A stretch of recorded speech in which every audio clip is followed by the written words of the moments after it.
The railway station buzzed with life, a blur of voices, whistles, and the distant chugging of an approaching train. In the midst of this daily chaos, a young boy darted between passengers, carefully balancing a kettle and a few glasses of tea.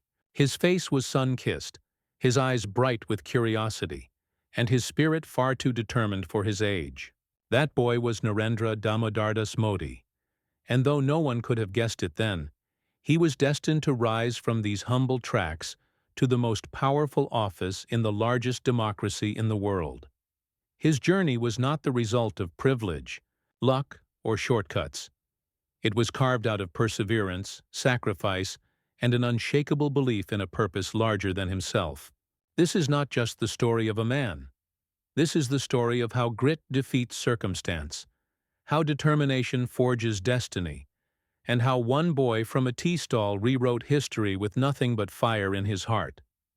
Born on September 17, 1950, in the small town of Vadnagar in Gujarat, Narendra was the third of 6 children in a modest family.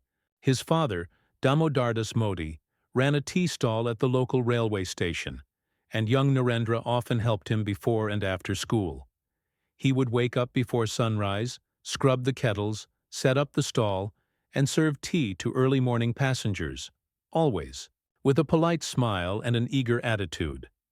Even in those early days, there was something strikingly different about him.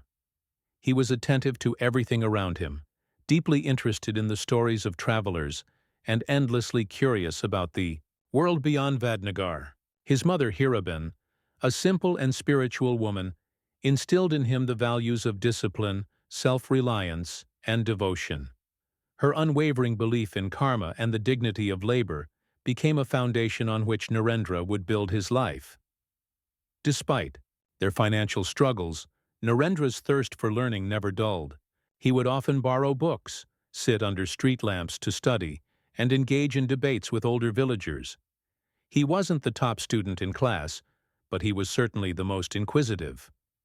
While others his age dreamt of jobs or settling down, Narendra dreamed of serving the nation. These were not hollow dreams, but deeply rooted in his early exposure to the world's inequalities and the injustices suffered by ordinary people.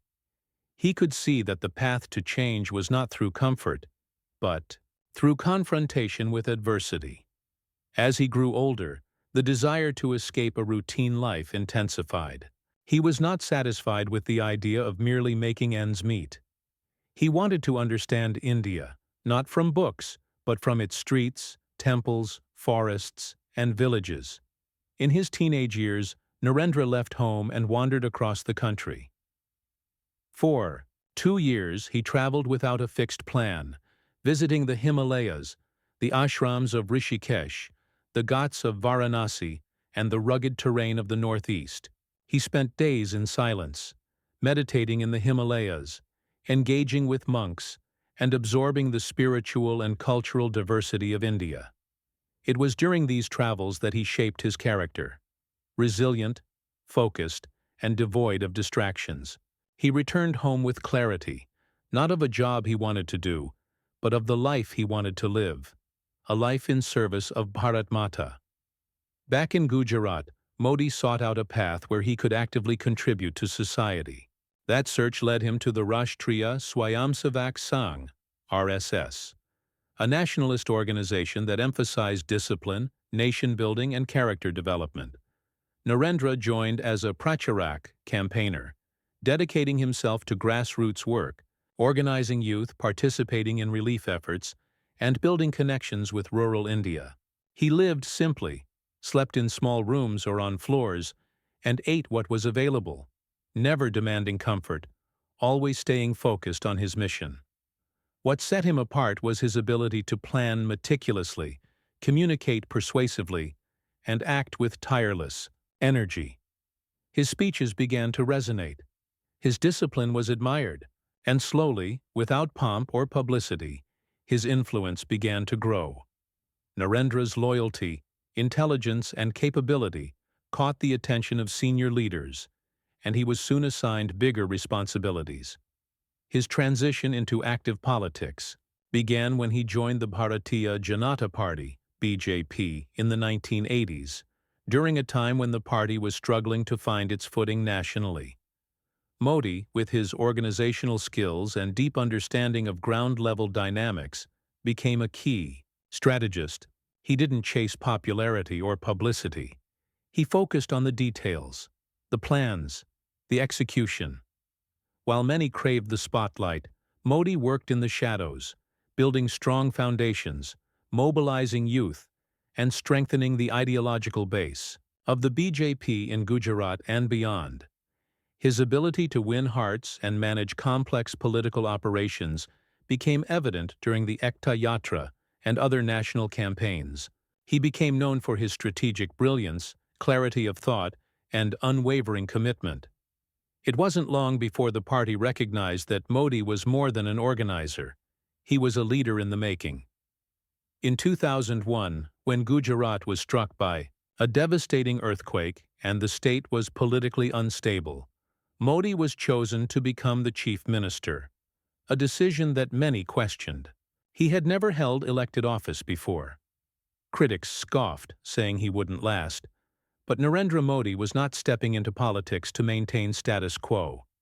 He was there to transform. He took office with a single-minded vision: development, progress, and good governance. He worked round the clock to rebuild Gujarat from the ruins, streamlining administration, attracting investment, and focusing on infrastructure, agriculture, and education. He emphasized transparency, technology, and innovation. His model of governance began to gain national attention. Gujarat became a symbol of growth.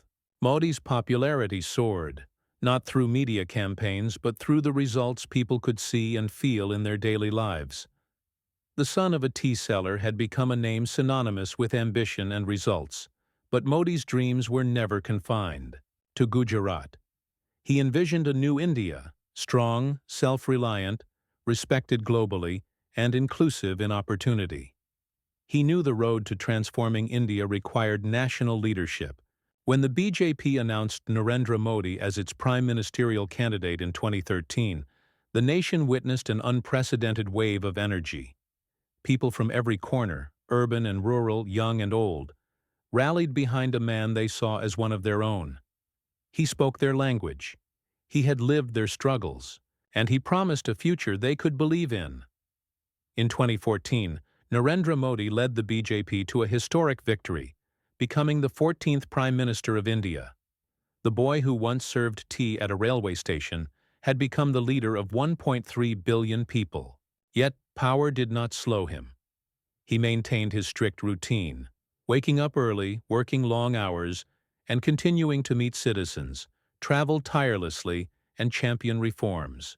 His initiatives, Make in India, Swachh Bharat, Digital India, Jan Dhan Yojana, and others, were not just policies, but missions to uplift the nation's soul.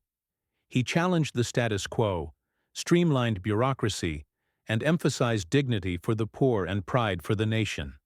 Narendra Modi's life is a testament to what can be achieved through hard work, vision, and unyielding dedication. He did not inherit power. He earned it, brick by brick, through years of relentless service, personal sacrifice, and unwavering belief in India's greatness. His story inspires not because it is extraordinary, but because it shows that anyone, regardless of where they begin, can rise to unimaginable heights if they have the courage to dream and the discipline to act. Modi's arrival in Delhi as Prime Minister was not just a change in leadership. It was the arrival of a new era. The very ethos of governance began to shift. He brought the same precision and discipline that had defined his tenure in Gujarat into the corridors of power at the center. He reduced red tape, emphasized performance-based evaluation of ministries, and introduced a work culture that was unfamiliar to the capital's bureaucratic machinery. Ministers were expected to arrive on time, deliver results, and stay connected to the public pulse.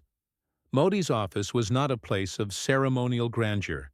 It was a war room for national transformation, For the first time in years, the Prime Minister's chair was occupied by someone who had lived the life of the common man and was determined to work as tirelessly as he once had on those railway platforms. Even with the burden of national leadership, Modi never forgot his roots. He frequently mentioned his past, not for sympathy or applause, but to remind Indians that no dream is too small and no background too humble to aim high. When he visited foreign nations, he didn't just speak. As a prime minister, he spoke as the voice of a billion dreams. He stood shoulder to shoulder with world leaders, yet never let go of the values taught to him by his mother in their simple Vadnagar home. In speeches at the United Nations and major global forums, he spoke with confidence, clarity, and conviction. He wasn't merely participating in global diplomacy, he was reasserting India's place in the world. Under his leadership, major reforms began to take shape. Modi was not afraid of difficult decisions. Whether it was the implementation of the Goods and Services Tax, GST, which unified India's fragmented tax structure, or the bold move of demonetization aimed at targeting black money and corruption, he constantly chose the path of courage over convenience.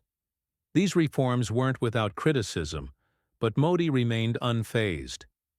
He believed that true leadership meant making tough calls, even at the risk of unpopularity. For him, national interest was always above political interest. He trusted the people of India to understand his intent, and more often than not they did. Yet, what made Modi stand apart was not just his governance, but his ability to communicate directly with the masses. Through initiatives like Man Ki Baat, he spoke to millions every month, not as a distant ruler, but as a friend, a guide, a fellow Indian.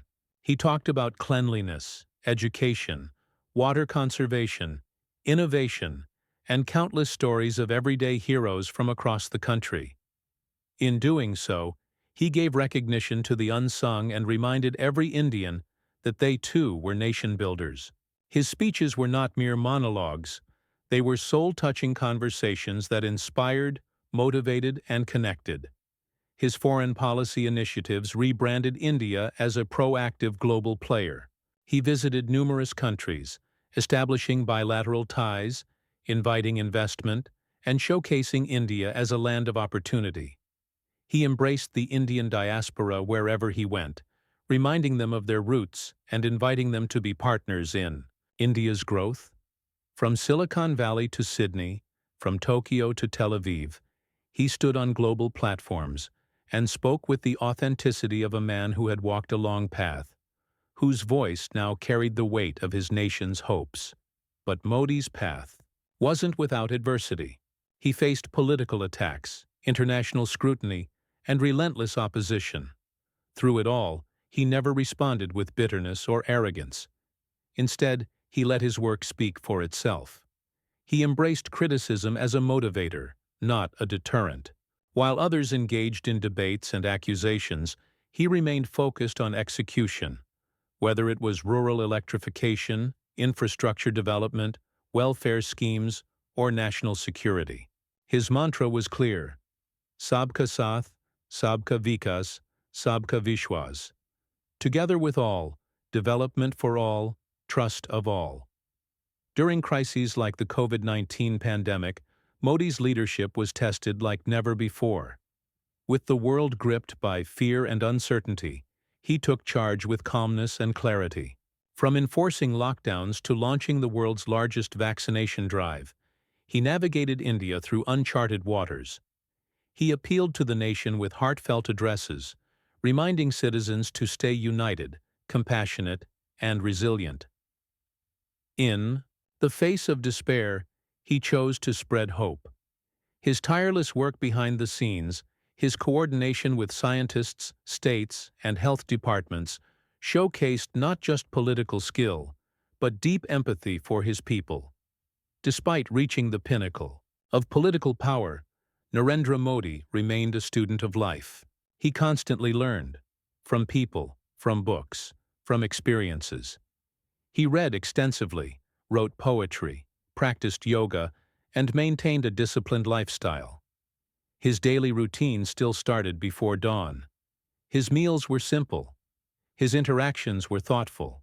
While many saw him as a strong man, those who worked with him closely knew him as a deeply introspective individual. He listened intently. He planned meticulously. He always thought 5 steps ahead.